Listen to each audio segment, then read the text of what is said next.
हाँ हाँ गीता। हाँ सभी हाँ बहनों को जय महेश। पिछली मीटिंग में कल्पना जी ने अपने आप को सशक्त करने की बात कही और बहुत ही अच्छा उद्बोधन उनका रहा। आज हम बात करेंगे कि अपने संगठन को सशक्त कैसे बनाएं। वैसे जिस तरीके से प्रोटोकॉल में बताया गया था कि हम पहले इतिहास बताएं, फिर श्रृंखलाबद्ध संगठन की बात करें और फिर संगठन का महत्व बताएं, मैं इसे उलट करती हूँ। हम सबसे पहले संगठन के महत्व को जानेंगे, क्योंकि सेवा परमो धर्म है, ये हमारी संस्कृति का घोषवाक्य है और इसको क्रियान्वित होते हुए आज हम देख रहे हैं। कोरोना जो हमारे सामने चुनौती बनी है, उसमें हर जगह हमारे समाज के लोग, हमारी संस्थाएं इतनी मानवता की मदद कर रही है। मानवता के साथ साथ हमारे समाज के लोगों का विशेष ध्यान रख रही है। उनको किसी तरह की खाने पीने की तकलीफ नहीं हो, दवाइयों की तकलीफ नहीं हो, डॉक्टर्स को भी ध्यान में रखते हुए उनके लिए भी सामग्री उपलब्ध करा रहे हैं। इवन सफाई कर्मचारी, पुलिस, जितने भी हमारे सेवा करने में लगे हैं इस कार्यक्रम में, इस कोरोना के खौफ को ठीक करने में, उन सब की सेवा में हमारे समाज के भी कई बंधु लगे हुए हैं। महिला संगठन भी जगह जगह अपने हिसाब से इस कार्य को कर रही हैं या करवा रही हैं। घर से बाहर नहीं निकल पा रहे हैं, लेकिन फोन संपर्क द्वारा हमारी बहनें इस काम को कर रही हैं, क्योंकि अकेला चना भाड़ नहीं फोड़ सकता है। हमें संगठन की आवश्यकता होती है। संगठित व्यक्ति असंभव को संभव बना देता है। उदाहरण के लिए हम लेवें कि हमारे हाथ में 5 उंगलियां हैं। एक बार इन 5 उंगलियों में आपस में झगड़ा हो गया। अंगूठा बोलता है कि मैं सर्वश्रेष्ठ हूँ क्योंकि मैं मोटा हूँ। दूसरी उंगली बोलती है कि मैं सबको राह दिखाती हूँ इसलिए मैं बड़ी हूँ। तीसरी उंगली बोलती है मैं लंबाई में सबसे बड़ी हूँ इसलिए मैं बड़ी हूँ। चौथी उंगली बोलती है कि हीरा जवाहरात सब मेरे को पहनाया जाता है तो मेरा महत्व ज्यादा है। हमारी अनामिका उंगली बोलती है कि मैं इसलिए हूँ इसलिए मेरा महत्व ज्यादा है। इस तरीके से वो आपस में झगड़ा करने लगे। तो हथेली ने एक जज के पास गया और बोला कि इसके झगड़े को कैसे निपटाया जाए। तो हमारे न्यायाधीश महोदय ने एक तरकीब निकाली और एक प्लेट में रसगुल्ले मंगा के रखे और हर एक से कहा कि आप अपने स्तर पर अकेले अकेले इस रसगुल्ले को उठाओ। सबने कोशिश कर ली, रसगुल्ला अकेला कोई भी नहीं उठा पाया। और जब न्यायाधीश ने बोला कि अब अच्छा अब सब मिलकर आपको इसको उठाओ, तो वो काम सहज हो गया। मतलब अकेला व्यक्ति कुछ कर नहीं सकता है। हम एक दूसरे के बिना बहुत अधूरे हैं। Alone I can say, together we can talk. Alone I can enjoy, लेकिन together we can celebrate. Alone I can smile, together we can laugh. तो this is beauty of our relations, we are nothing without each other. तो बहनों, संगठन शक्ति का तो अपना महत्व है ही। संगठन क्या है और क्या उसके लाभ है, क्या उसके उद्देश्य है, इस पर भी हम बहुत ही संक्षेप में चर्चा करेंगे, क्योंकि समय की अपनी मर्यादा है। संगठन कहीं भीड़ जा रही है, भीड़ इकट्ठी हो गई है, या कहीं बहुत सारे लोग एक साथ कहीं तीर्थ यात्रा पर जा रहे हैं, तो क्या उसको हम संगठन कहेंगे? बिल्कुल नहीं।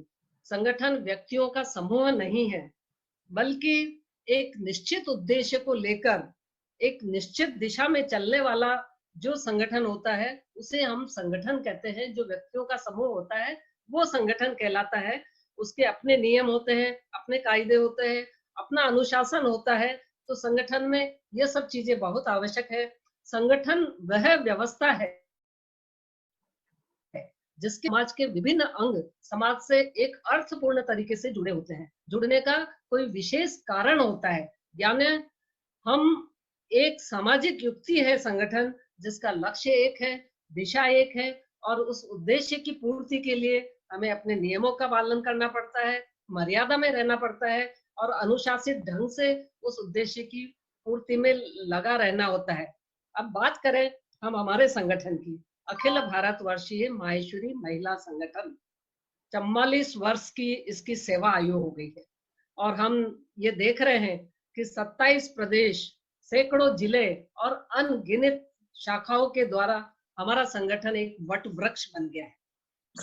इसकी छांव तले हमारे बहुत कार्यकर्ता पनप रहे हैं, बहुत जरूरतमंद परिवारों की मदद हो रही है।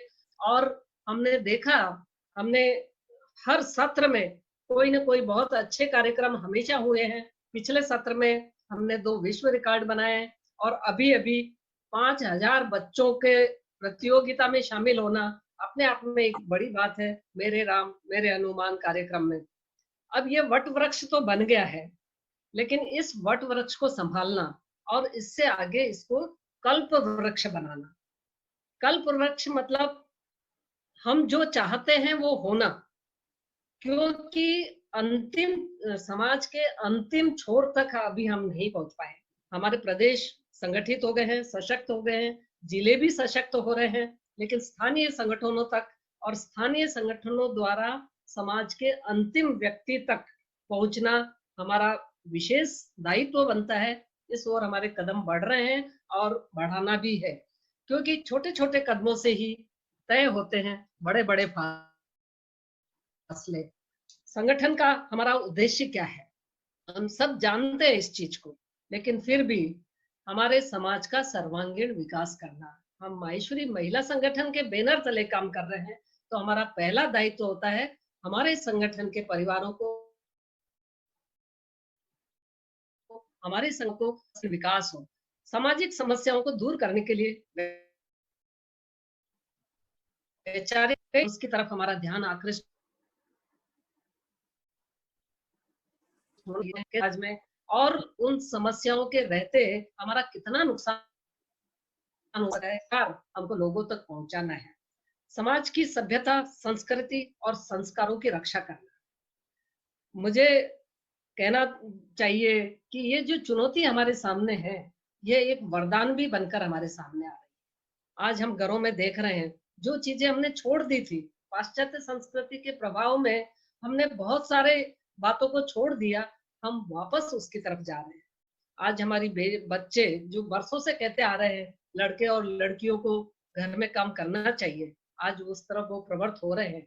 हमारी लड़कियां उच्च शिक्षित है, लेकिन रसोई के कामों में विशेष रुचि नहीं लेती थी, अब वापस वो प्रवृत्त हो रही है, क्योंकि बड़े बड़े शहरों में जो इस तरह के कामकाजी कपल्स हैं, घर में नौकर चाकरों से काम कर रहे हैं, उनको खुद खाना बनाना भी नहीं आता है, इस समस्या से वो जूझ रही है। ये तो भला हो गूगल बाबा का कि वो सब सिखा देता है और अपना काम हो जाता है, इसलिए ठीक है, लेकिन हमें अपने काम में किसी तरह की शर्म नहीं आना चाहिए।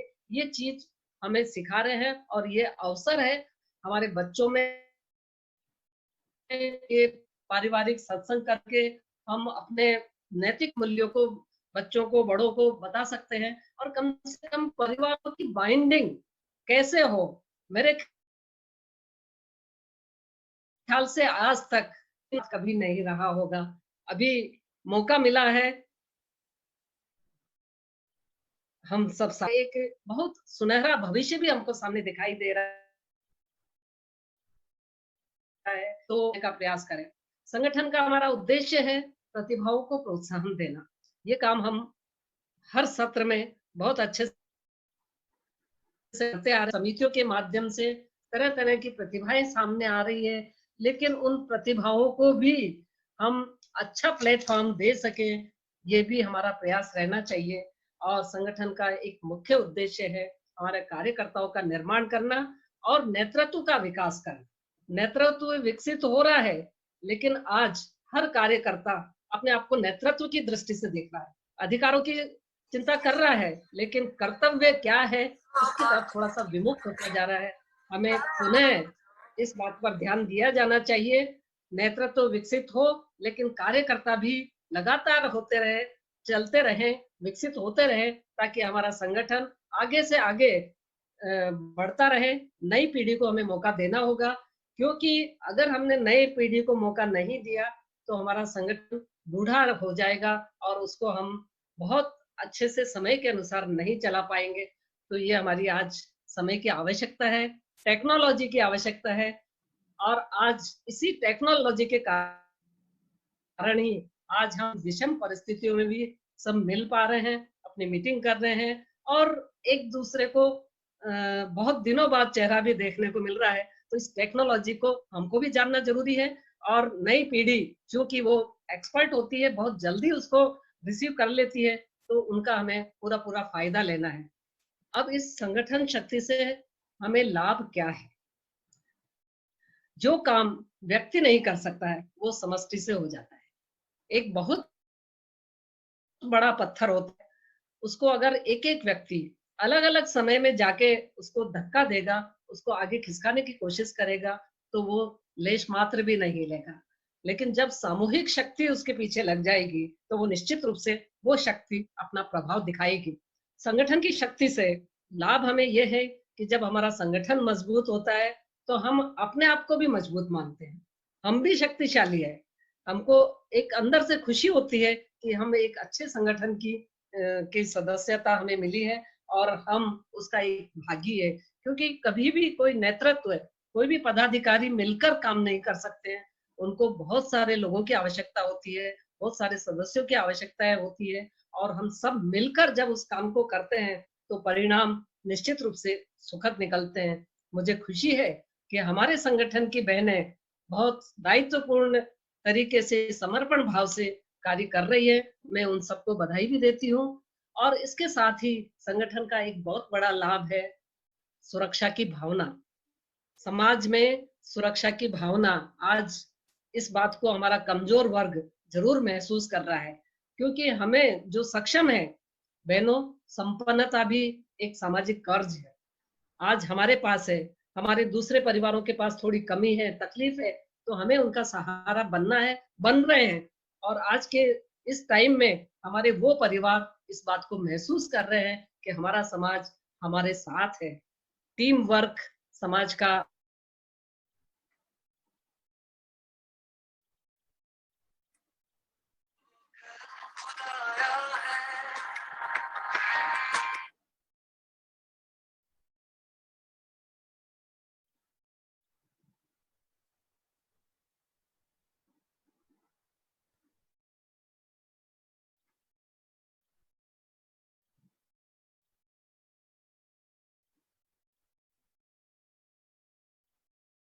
संगठन शक्ति का अंदाज हम सब लगा चुके हैं। जैसे जैसे संगठन सुदृढ़ होगा, हमारे कार्यों को गति आएगी और हम अपने उद्देश्य की तरफ बढ़ेंगे। हमारे सामाजिक संगठनों की धुरी क्या है? हमारा परस्पर सहयोग की भावना, परस्पर प्रेम, आत्मीयता, सेवा भाव और समर्पण। और ऐसे संगठनों से व्यक्ति स्वेच्छा से जुड़ता है, उसको किसी प्रकार की बाध्यता नहीं है, लेकिन वो जुड़कर अपना तन मन धन सब अर्पण कर देता है। तो बहनों, हमारे संगठन में बहुत शक्ति है। बहुत ज्यादा विस्तार में हम आज बात नहीं कर पाएंगे क्योंकि समय कम है। अब मैं अपने दूसरे पॉइंट की तरफ आती हूँ, श्रृंखलाबद्ध संगठन। नम्रता, तुम अपना वो साइड स्क्रीन शेयर करो। एक पीपीटी मैंने बनाई थी, तो वो आज मैं आपको दिखाना चाहती हूँ। क्योंकि श्रृंखलाबद्ध संगठन में अच्छे समाज का निर्माण सरकारें नहीं करती है, अच्छी संस्थाएं करती है और हमें गर्व है हमारे सारे सामाजिक संगठन होती है, बहुत उत्सव प्रियता उसमें होती है और उसमें मनोरंजन के साथ साथ खेल खेल में काम कर लेती है। तो महिला संगठन इसलिए बहुत अच्छे से अपना काम कर पा रहा है, उपयोगी कार्यक्रमों से इसमें रंग भर रही है। महिलाओं के पास एक माँ का हृदय है। हर महिला पहले में एक माँ है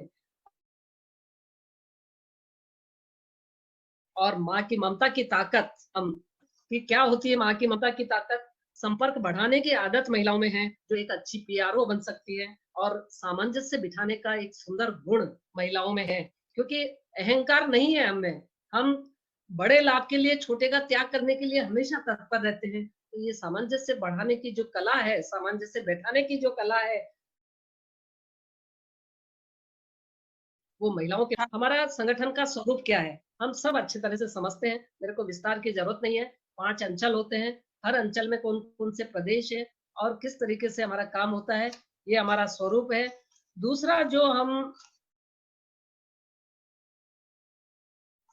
कहना चाहता हूं किस तरीके से होता है ये भी आप जानते हैं, बताना सिर्फ एक औपचारिकता होगी, क्योंकि हमारे स्थानीय संघों से जिला, जिले से प्रदेश और प्रदेश से राष्ट्रीय संगठन में हमारे प्रतिनिधि चुनकर आते हैं, चयन होकर आते हैं। उनका एक निर्धारित कोटा रहता है विधान की तरफ से, विधान के हिसाब से, तो वो हमारा कार्यकारी मंडल होता है। और हर प्रदेश से एक कार्य समिति सदस्य होता है, हर प्रदेश अध्यक्ष पदेन हमारे कार्य समिति का सदस्य होता है। और ये कार्य समिति एक कहना चाहिए हमारी रीढ़ की हड्डी होती है, जो निर्णय में शामिल होती है, आवश्यकता है उसका संचालन करने में सहयोगी होती है। इसके बाद हमारे पदाधिकारी होते हैं, हर अंचल के उपाध्यक्ष, संयुक्त मंत्री, राष्ट्रीय 4 पदाधिकारी, इन सब की आपको जानकारी है, इसलिए इसको मैं विस्तार से नहीं बताऊंगी। अब मैं बढ़ रही हूँ, श्रृंखलाबद्ध संगठन में हमारे प्रादेशिक संगठनों की क्या भूमिका है। प्रादेशिक संगठन जिला और राष्ट्र के बीच की एक बहुत ही महत्वपूर्ण कड़ी, उसका रोल बहुत महत्वपूर्ण है, क्योंकि प्रदेश सक्रिय होंगे तो ही हमारे राष्ट्रीय संगठन के कार्यक्रम आगे बढ़ेंगे। उसके बाद जिले को सक्रिय करना, जिला स्थानीय संगठन को सक्रिय करता है। तो आप देखिए प्रादेशिक संगठन में कोऑपरेशन की भावना, कम्युनिकेशन की भावना का गुण और कोऑर्डिनेशन, ये उसको दोनों तरफ करना पड़ता है, अपने जिले की तरफ भी और अपने सर्वोच्च संस्था राष्ट्रीय संगठन के प्रति। ये तीनों कोऑपरेशन, कम्युनिकेशन और कोऑर्डिनेशन प्रदेश संगठन जिला संगठन से भी करता है और राष्ट्रीय संगठन से भी करता है। राष्ट्रीय संगठन के साथ प्रादेशिक संगठन उसकी कार्य योजना बनाने में भागीदार होता है। वहां से जो सूचनाएं आती है वो जिले तक पहुंचाती है। कार्य समिति प्रादेशिक संगठन के प्रतिनिधिगण राष्ट्रीय संगठन की बैठकों में भाग लेते हैं और राष्ट्रीय संगठन की बैठकों की भी व्यवस्था करते हैं। उसी तरीके से प्रादेशिक संगठन अपने जिले को प्रेरणा और प्रोत्साहन देते हैं आगे काम बढ़ाने के लिए। उनकी कोई समस्या हो तो उसका समाधान करते हैं। उनको राष्ट्रीय संगठन द्वारा प्राप्त सारे सर्कुलर सूचनाएं भेजते हैं और अगर क्रियान्वयन में कहीं कोई तकलीफ आ रही हो तो उसमें भी वो सहयोग करते हैं। उसी प्रकार जिला संगठन से लेकर ट्रेनिंग कार्यक्रम को आयोजित करना जिलों में, देश में भी जिला ट्रेनिंग समय समय पर, देखिए कुल्हाड़ी की धार तीखी करने के लिए उसको बार बार उसकी धार तीखी करनी पड़ती है। उसी तरीके से कार्यकर्ताओं को ट्रेनिंग की हमेशा ही आवश्यकता रहती है। कार्यकर्ता बदलते रहते हैं, समय के अनुसार आवश्यकताएं बदलती है, तो हमें ट्रेनिंग कार्यक्रमों की है और ये हमारे हर सत्र में होता भी है। लेकिन चूंकि इसका रिपीटेशन करना आवश्यक होता है, कई कार्यकर्ता हमारे नए होते हैं, तो ये बताना भी जरूरी है। उनसे रिपोर्ट मंगाना प्रादेशिक संगठन का दायित्व है। रिपोर्ट मंगाने के बाद उनको, लेकिन उसको एक समरी बनाना है, राष्ट्र के लिए उनको क्या भेजना है वो सारांश वो उसमें से निकालकर महत्वपूर्ण बातों को हाईलाइट करते हुए अपनी रिपोर्टिंग राष्ट्रीय संगठन को प्रस्तुत करता है। और इसी तरीके के बीच की कड़ी प्रादेशिक संगठन होता है। आंटी 2 मिनट बचे हैं बस, फिर एंड हो जाएगा ये मीटिंग का। अब 4-5 चीजों की बहुत आवश्यकता है, इसको मैं बता देती हूँ आपको। 3-4-5 बातों का अवश्य ध्यान रखना चाहिए। एक तो उसके पास एक डेवलपमेंटल टीम होना चाहिए जो अल्पकालीन योजनाएं बनाए या दीर्घकालीन बनाए, उनको अच्छे से कर सके। उसमें ट्रेनिंग कार्यक्रम, सेमिनार, इस तरह की एक स्पेशल टीम उनके पास होनी चाहिए। दूसरा, डिवीजन ऑफ वर्क, कार्यों का विकेंद्रीकरण करने का स्वभाव होना चाहिए। हर कार्य अपने सिर पर नहीं लेना है, जितना कार्यों का विकेंद्रीकरण करेंगे कार्य बहुत अच्छे से हो पाएंगे। तीसरा मैं कहना चाहूंगी, ये गुण हर प्रदेश के पदाधिकारी को ही नहीं, हर संगठन में काम करने वाले नेतृत्व में होना आवश्यक है। क्योंकि समय की नजाकत को पहचान, कौन से समय में क्या काम हो रहा है और उसमें निर्णय लेने की त्वरित आवश्यकता है, तो त्वरित निर्णय क्षमता उसमें होनी चाहिए। कभी कभी समाधान करने के लिए थोड़ा धैर्य भी रखना पड़ता है। सिर्फ त्वरित निर्णय करने की क्षमता नेतृत्व में होनी चाहिए। और उसका चौथा डी के रूप में डेंजर कंट्रोल, खतरा तो हर आंटी, जगह होता है। गीता आंटी, हाँ ये 1 मिनट में खत्म हो जाएगा अपना 40 मिनट्स का सेशन, हाँ हाँ है ना? हाँ, बोलो। हाँ, बस ये 2 मिनट में खत्म कर रहे हैं। 1 मिनट में हाँ, खत्म हो रहा है अभी। डेंजर हमें कंट्रोल होना वापस चाहिए। रिजॉइन करना हाँ, एक पड़ेगा। सेकंड, डेंजर कंट्रोल बहुत ही संयम और चतुराई के साथ उसको होना चाहिए। ये 5 बातें हर संगठन को रहना चाहिए। इसी के साथ मेरा श्रृंखलाबद्ध संगठन का खत्म हुआ, लेकिन इतिहास को मैं ज्यादा बता नहीं पाऊंगी। अगर तुम बोलो 2 मिनट में थोड़ी सी बात बोल दूं, ये और मीटिंग एक समय बार तो मैं एंड अपना हो रही यही है, समाप्त करती हूँ। इतिहास, हाँ, एक बार एंड हो हो गया। गई, मैं वापस रीस्टार्ट अच्छा, करती हूँ क्योंकि अभी तो खत्म हो अच्छा, जाएगा ये, है ना? अच्छी बात, ठीक है, ठीक है। गीता आंटी, अब आप शुरू करिए प्लीज। हाँ जी, आज की मीटिंग के दूसरे सत्र में फिर से सबका स्वागत। हमको सिर्फ हमारे संगठन के इतिहास की बात करनी थी। वैसे तो इतिहास हर बार हमारी डायरेक्टरी में रहता है, सभी लोगों को मालूम है, लेकिन इतिहास का महत्व क्यों है और क्या है, इस बात पर हम आज 1-2 मिनट के लिए चर्चा करेंगे। क्योंकि किसी भी संगठन का विस्तार या विकास एक दिन में नहीं होता है। उसके पीछे कई कार्यकर्ताओं की, कई नेतृत्वकर्ताओं की तपस्या रहती है, और उसी का प्रतिफल हम आज जो स्वरूप देख रहे हैं। आज का नेतृत्व जिसके कंधे पर खड़ा है, वो कई कार्यकर्ताओं का कंधा उसके पीछे लगा हुआ है। इसलिए हमको इस बात का अहंकार नहीं होना चाहिए कि हम ही बहुत अच्छा काम कर रहे हैं। समय और परिस्थिति के हिसाब से हर व्यक्ति, हर संस्था अच्छा काम करती है और करते रहती है। हर शिखर की नींव पर विश्वास होता है, नींव ही शिखर का इतिहास होता है। तो हमें अपनी नींव को नहीं भूलना चाहिए, इतिहास को कभी भूले नहीं, और समय की मांग के हिसाब से सब काम होते रहते हैं। आज आइए वर्तमान का अतीत से संवाद स्थापित करने का एक प्रयास करें। अब हमारा श्रृंखलाबद्ध संगठन सन 1976 में हमारे अभूतपूर्व सभापति स्वर्गीय श्री रामगोपाल जी माहेश्वरी की प्रेरणा से हुआ, और ये संगठन आज बहुत फल फूल रहा है। पहला और दूसरा सत्र हमारा ज्ञान देवी जी हेड़ा, सरोज देवी बजाज और मनोरमा जी के नेतृत्व में 2 सत्र संगठन को समझने में लगे। फिर तीसरा और चौथे सत्र में पद्मा जी मुंद्रा ने पत्राचार, भ्रमण और महिलाओं में जागृति लाना, ये उनका खास विषय रहा। फिर उसके बाद 5वें सत्र में मनोरमा जी लड्ढा ने समितियों का गठन किया। हमारी माहेश्वरी महिला जो आज निकल रही है, नव नारी जागृति के नाम से उसकी शुरुआत की, और उस टाइम बहुत बड़े बड़े कार्यक्रम करने का भी प्रयास किया। बहुत सारी बातें हैं, लेकिन आज हमारे पास समय भी नहीं होता है, और हमारी डायरेक्टरी में सब कुछ लिखा हुआ रहता है। उसके बाद छठे सत्र में लता जी लाहौटी ने भी 6 समितियां बनाई। प्रथम बार डायरेक्टरी बनी। गुजरात में जब भूकंप आया तो उसमें आर्थिक सहयोग संगठन की तरफ से दिया।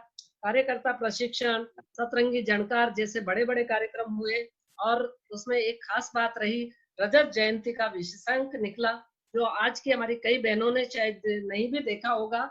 तो एक रजत जयंती का 400 पेज का एक हमारा नवनारी जागृति का विशेषांक निकला था, वो उसी वक्त निकला। 7वें सत्र में जब मुझे दायित्व मिला, फिर से 6 समितियां बनी, आंचलिक सम्मेलन शुरू हुए, किशोरी विकास शिविर लगाने की शुरुआत हुई, और महा अधिवेशन मंथन 2005 अकोला में हुआ।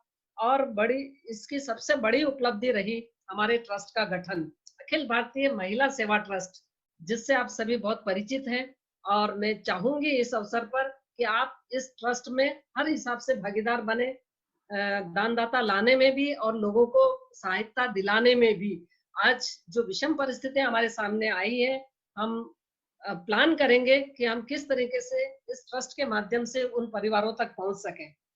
उसी प्रकार 8वें सत्र में बिमला जी साबू ने 12 समितियां बनाई।